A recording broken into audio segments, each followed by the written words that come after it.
Magandang umaga po sa lahat. Luzon, Visayas, Mindanao, kung saan kayong panig ng mundo po, tayo nagbabalik dito sa aking munting channel po sa Mersoriano TV 29 po para mag-discuss ulit ng another coins.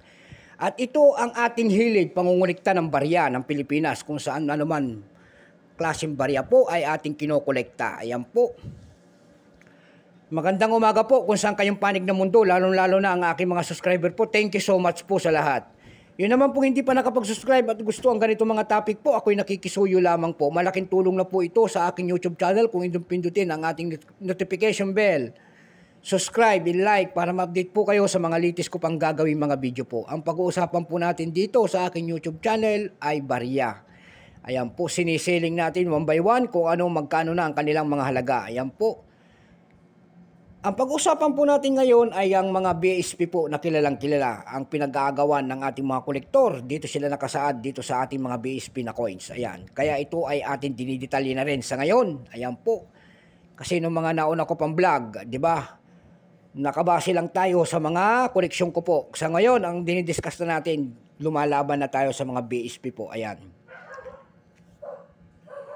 Pag-usapan po natin ngayon ay halaga ng 2004. Ayan po kung magkano na kanila ang kanyang price.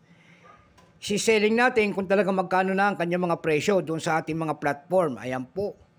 Pero sa realidad dito sa atin, wala pa pong mga bumibili ng mga ganito. Ayan po. At ginagamit pa, nakakahan pa sila. Ayan po. Katulad ko po, ang hinahanap ko lang po dito ay year 2007 at saka 2009. Ayan po. Kung sino may gusto po dyan, mag-comment.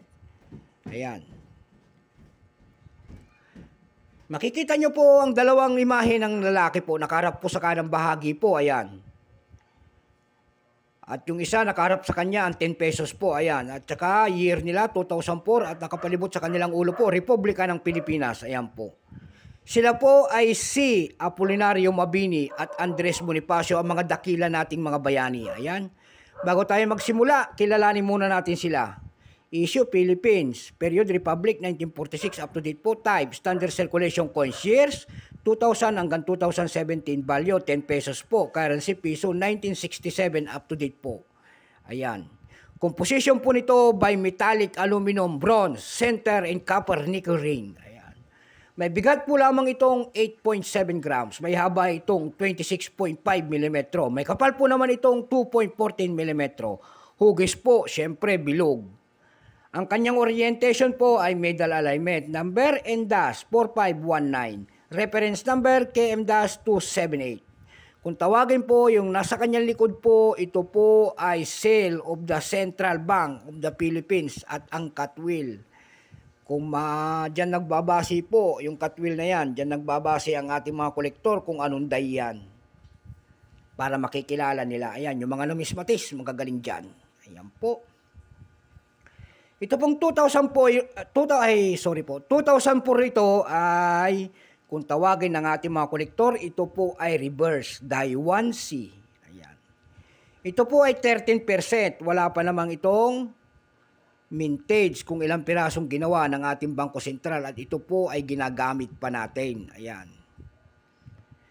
Kaya isiselling natin kung talagang magkano na kaya ang kanyang talagang halaga.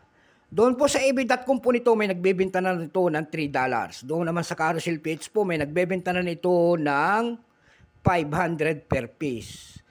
Meron tayong nakita doon na nagbebenta nito, yung kanyang seller ay si Luis Lane. Nagbebenta po ng 2004 niya ng 799 pesos. Ayan lamang po ang aking mapipigang presyo at wala na. Sagad na po, so hanggang dito na lamang. Ayan. Naliwanagan na naman kayo sana sa ating mga price list nito, mga BSP po.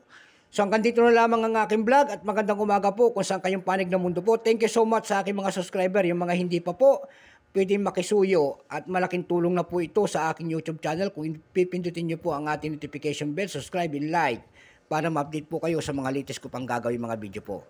God bless po sa lahat and take care.